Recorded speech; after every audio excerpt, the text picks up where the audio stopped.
One at a time. Hey, child. Morning, Mom. Happy that I was born in the New World. Who cares about the mainland? I like Honeywood. The mine is safe, Mother. Just trust me. Here's what I made at work. What is your work?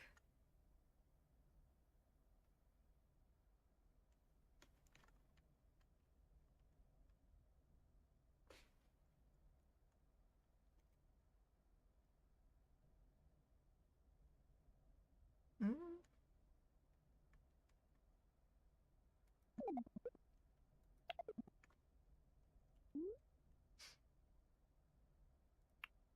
Hunter.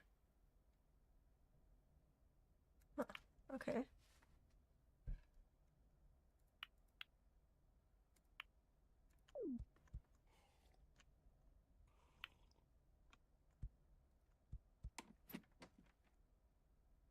feel like I need to make a daily to-do list in this game. I would get so tired.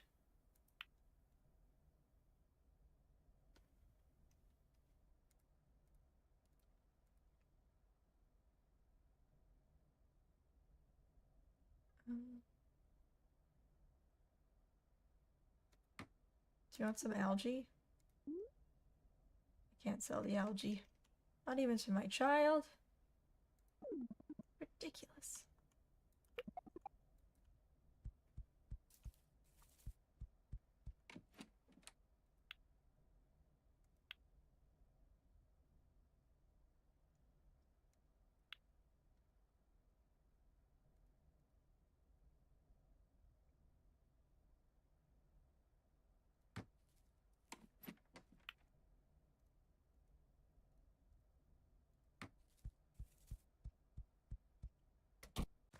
Wait.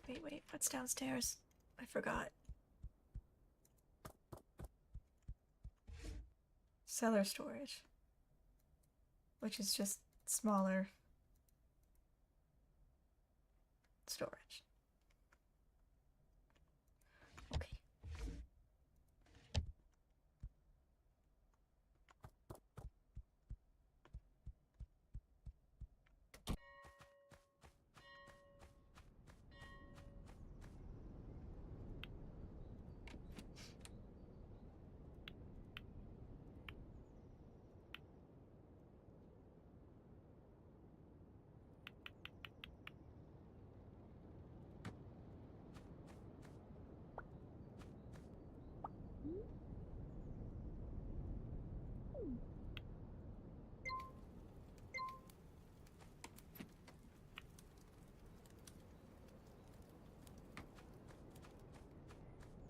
God, I wanted to make something with the persimmons.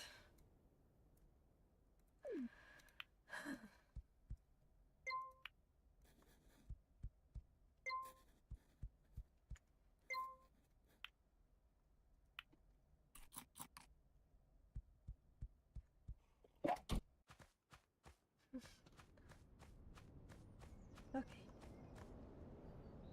When is... We only have a few days of winter left. Okay.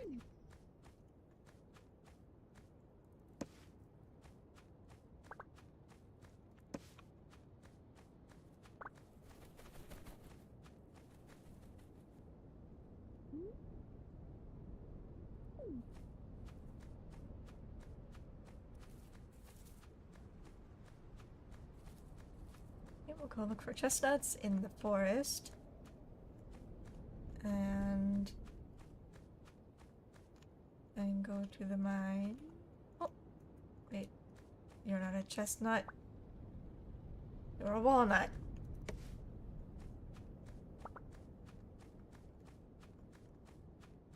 I can't sell you. So I will leave you there.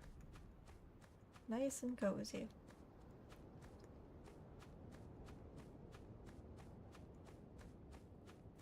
That's my boy.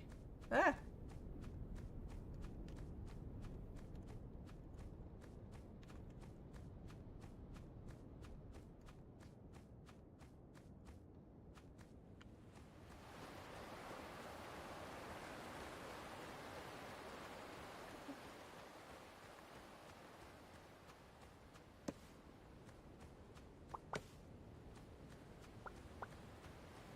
Actually, Rob, what are our stats?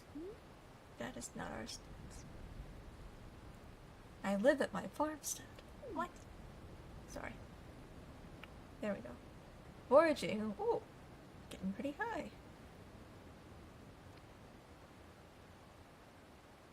What does the purple mean?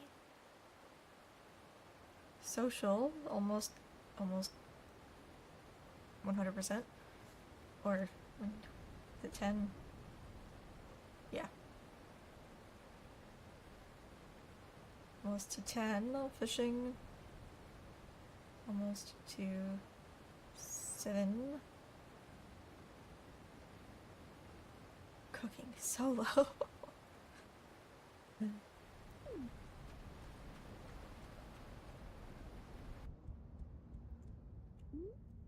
Wonder if you get benefits like food rotting slower if you do more cooking. That would be really nice.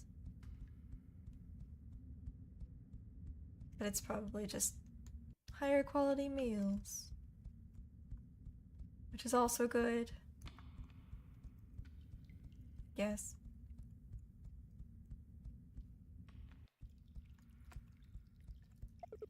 Good to see you, Mary Ellen Ellison. I like your outfit. Retirement is nice. Now I can just live. If you go mining, you're likely to dig up iron and copper, but there's gold in those caves, too. There's gold in them thar hills. I get some lantern oil since I gave mine to a ghost. And yeah.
Chestnut. There's another one. I feel like people go to gossip in the ice house.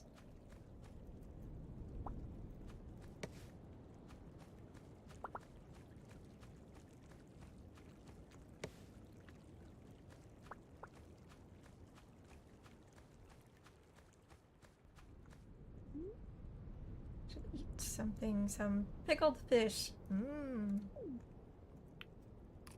I should have put these back. That's why I put the crate outside.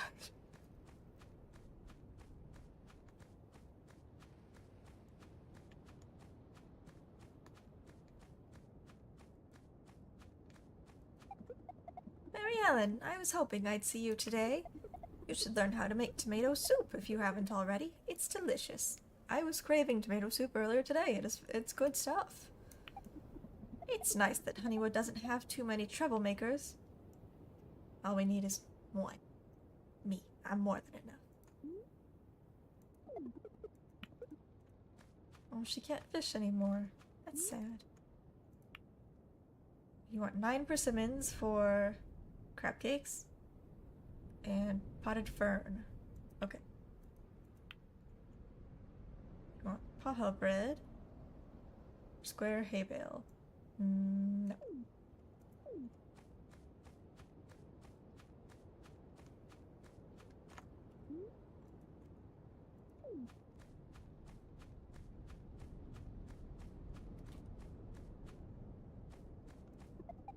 What's the latest? In the graveyard, there's a small mausoleum for the first mayor of Honeywood, Alvin Whitfield. My husband says that there are countless types of insects in the world, but they all look the same to me. Terrifying.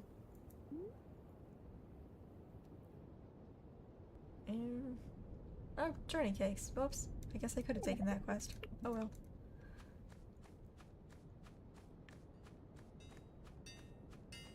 That sounds like something you'd say when you're upset. Ah, journey cakes. Doesn't matter whether you wake up early or late, so long as you do what you need to do.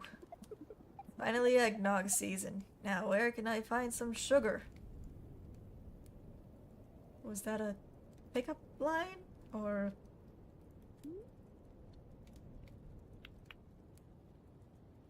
Ew.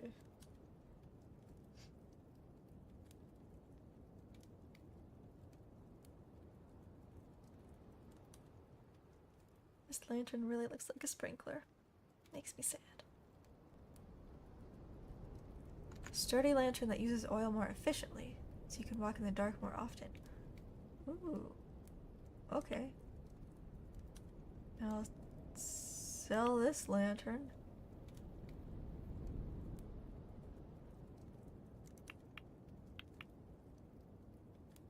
And...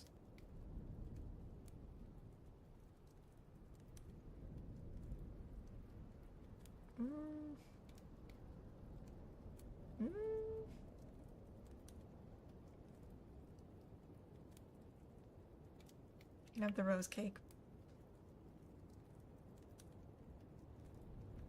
And the walnuts.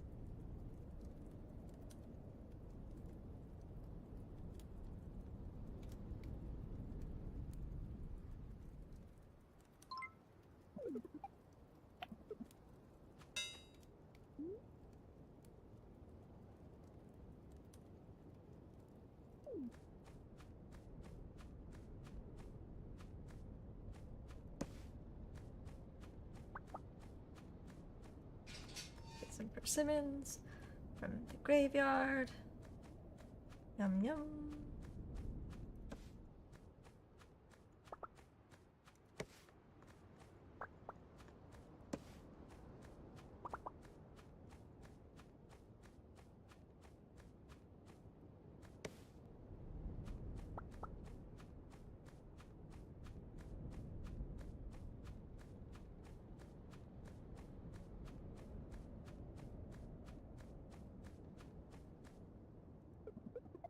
Good to see you, fine madam. Have you read any good books lately, Mary Ellen? I'm always open to recommendations. On Sundays, I like to relax at home with a warm cup of tea.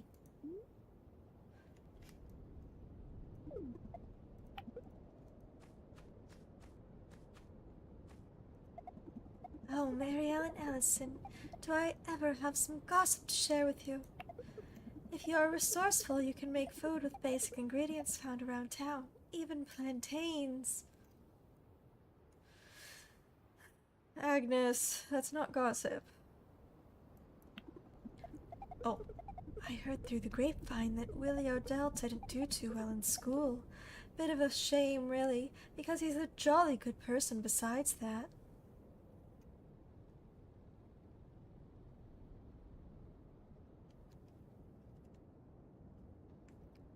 Yes.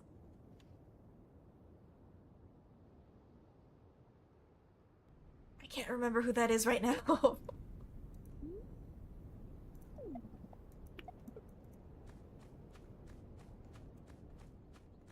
Dang it. Before you try and sell me something, let me just tell you that I am not in the mood to haggle. Feels good to have someone in your life who you can always count on, right? Thank goodness for Emery. I've heard so many stories about the mainland. Do you think a book will be set in Honeywood one day? Hey, don't any of you have hay? Off you go.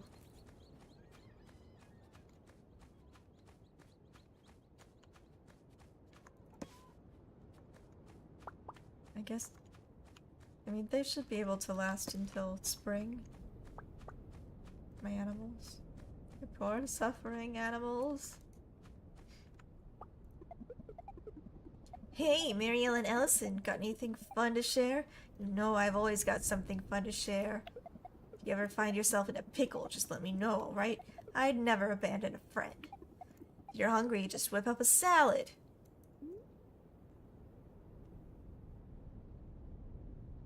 Okay.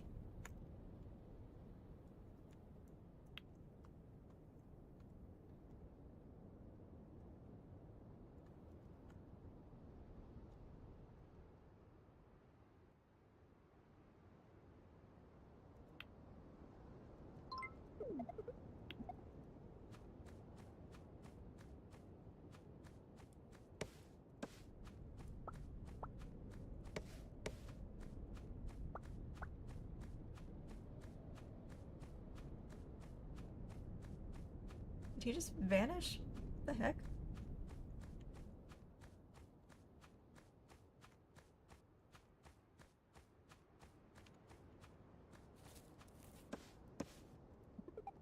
Good day, Mary Ellen Ellison. What brings you to this neck of the woods? My home may seem a little eclectic compared to the others, but it's nothing to worry about. It's a bad sign when flowers bloom in the winter. What does it mean?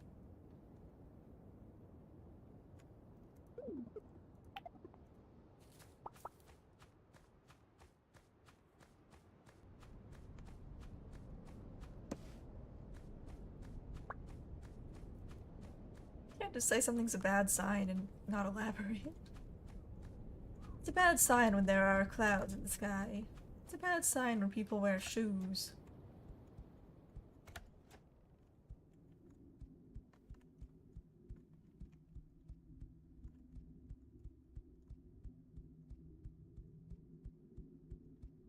It's a bad sign when it's backwards.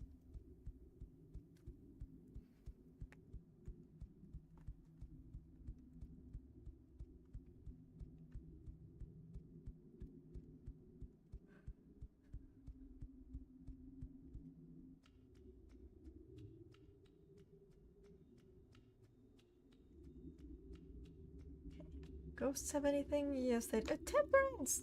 Temperance! Don't run from me, Temperance! We're friends, Temperance! Temperance! Yeah, I saw you. How has life been treating you? Being a ghost isn't so great, but it gives me plenty of time to knit. Will I remain a ghost forever, or will I someday vanish? If only I knew. You want... wool? Or sleep begone potion? I don't feel confident in this. Sorry, Temperance. Yeah.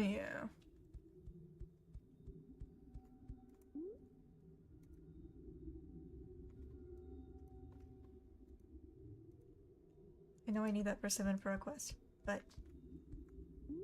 I also need it for this, so...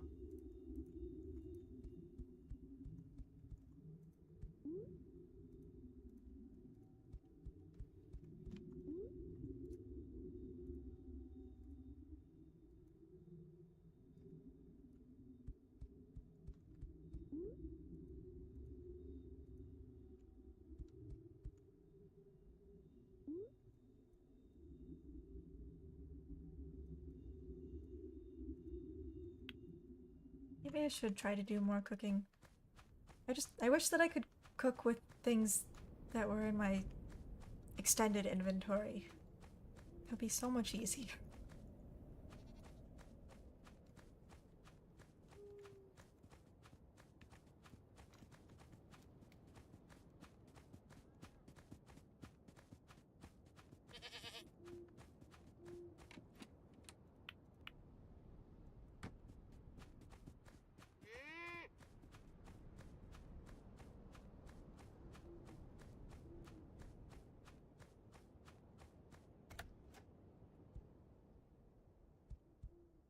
Oh, that made butter? Okay.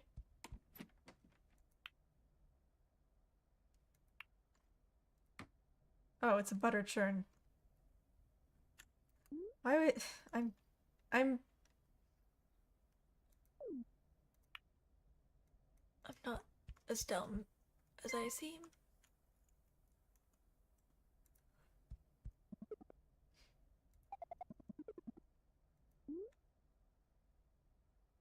Sheep burger.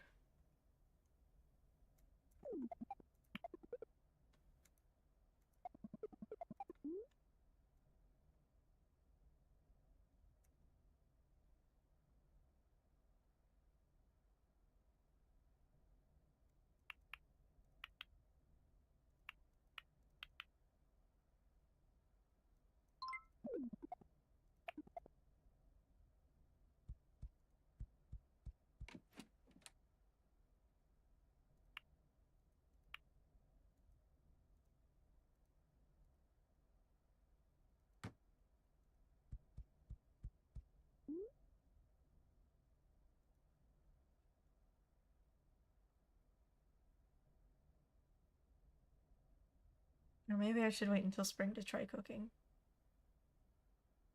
Because I don't have these things.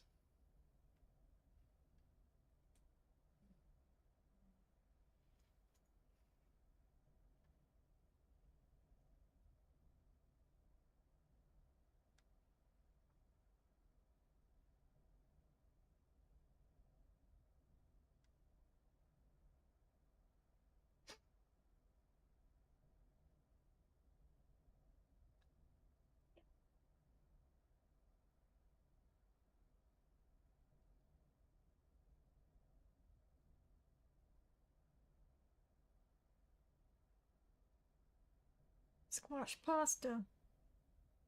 That sounds really good right now.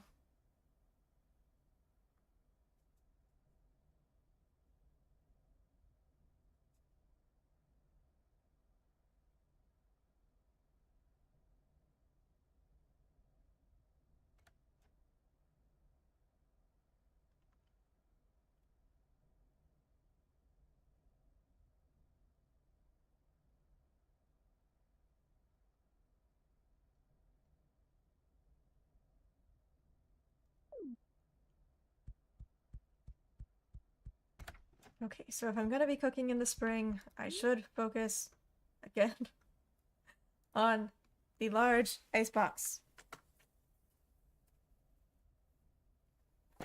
20 nails, 22 iron bar.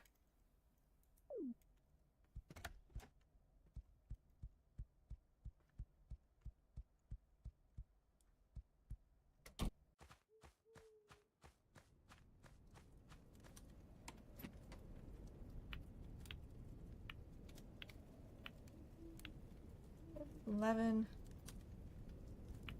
15 nails, and 11 iron bar.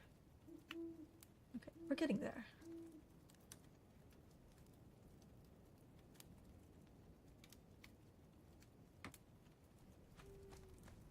Let's go fish until this rod runs out because I'm tired of having 2 fishing rods in my inventory.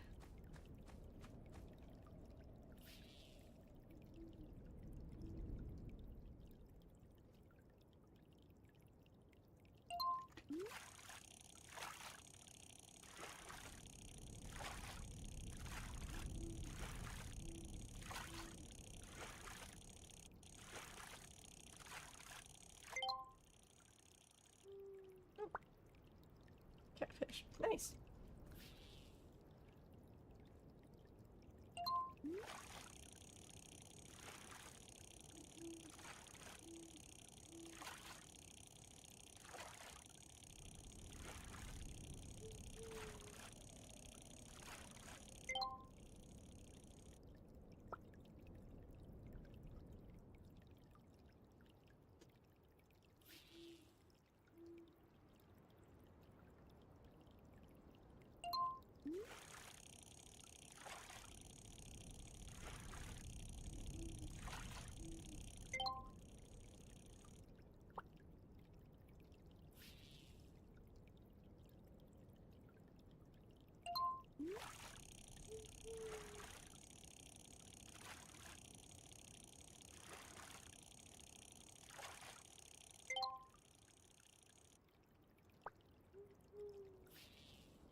starting soon.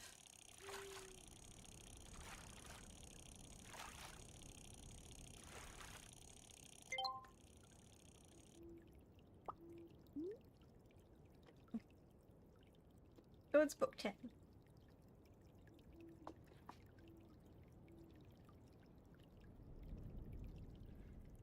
Max Ernest grinned. The survivalist was back in action. Hold on, Lass and Mac. The car exploded into drive. Lass and Mac both came close to regurgitating the dinner they never had. So are you taking us to meet Pietro now? Cass shouted over the roar of the engine. Aren't we supposed to go to a meeting? Owen looked over his shoulder. First rule of the Tersa Society. No meetings. Too boring. Really? Asked Max Ernest. Owen laughed. No. The reason is we don't like too many members in one place at once. Less chance we'll all be killed. Grilled? Killed. Oh. Right. Max Ernest gulped. Owen slowed the car just enough so they could hear. You'll meet Pietro soon enough. For now, just keep an eye on each other. If you think you see the midnight sun lurking around, report back to us right away. But what about our next mission? Cass asked. What about the Oath of Terses? Later. Cass felt as if she'd been demoted, like a police detective taken off the street and given a desk job. Worse, Owen said he wouldn't be going back to school with them. Now that the midnight sun had seen him, he would need a new disguise. Mr. Needleman was no more. Probably some awful teacher's going to replace you, Cass complained when they were nearing home. Somebody who's really mean, not just acting that way. Sorry, I've got another job now. After he checked in with his Terses colleagues, Owen told them he was going... After he checked in with his Terses colleagues, Owen told them he was going right back to sea in search of the midnight sun. They stole something, and I have to get it back. That's why we put the tracer on their boat. What did they take? Asked Max Ernest. The sound prism, one of the Terses Society treasures. It's a ball, about yay big. He held out his hand. Wow. Cass and Max Ernest looked at each other apprehensively. He had to be talking about the ball in Cass's backpack. Max Ernest poked Cass in the side. Wasn't this their cue? Cass shook her head imperceptibly. Max Ernest opened his mouth, but Cass pleaded with her eyes. They had one of those silent arguments that make you look like a monkey mimicking people at the zoo. Until Max Ernest shrugged and relented. He wouldn't say anything, but Cass could tell he wasn't happy about it. She made a mental note to thank him later. In a highly functioning survivalist team, there had to be a leader. You didn't have to agree with her all the time, but you couldn't get to the top of Everest if someone wasn't the lead on the rope. Owen insisted on circling their neighborhood, then dropping them off a few blocks away from home, just in case anyone was staking out the territory. No time for tearful goodbyes. If there's an emergency, you can reach us at the Magic Museum. Where's that? Asked Cass. You don't need to know. Cass rolled her eyes. The VW ripped away, leaving them standing under a telephone pole. It sounds like a scam that they've gotten involved in. These poor kids. I know it's not, but it really sounds like it is. The VW ripped away, leaving them standing under a telephone pole. They both started talking at once, having the argument aloud that they'd had silently in the car. I won't try to untangle the entire conversation, but it boiled down to this. Cass didn't trust Owen. The sound prism is all we have, she said. We already gave ourselves up to Dr. L, thinking he was Pietro, and Owen let us fall right into the trap. I still think we should have showed him the sound prism. We should have showed him the sound prism. He did save our lives, Max Ernest pointed out. Cass hesitated, then relented. Okay, fine. We'll give it to them. But only if I can give it right to Pietro. Max Ernest, who was very hungry and very tired, and very much missing both of his beds, figured she meant something in the sort of distant future. Meant sometime in the sort of distant future. But Cass had another idea. They should go find Pietro now, while they still could. We're in trouble no matter what. What's the difference if we're missing a few hours longer? But our parents probably think we're dead. Cass nodded. That's why we should go now. Dead people have more freedom. Max Ernest shook his head. Just when you thought you'd won an argument. Good, said Cass. Now all we have to do is figure out where the Magic Museum is. Oh, that's easy. Max Ernest reached in his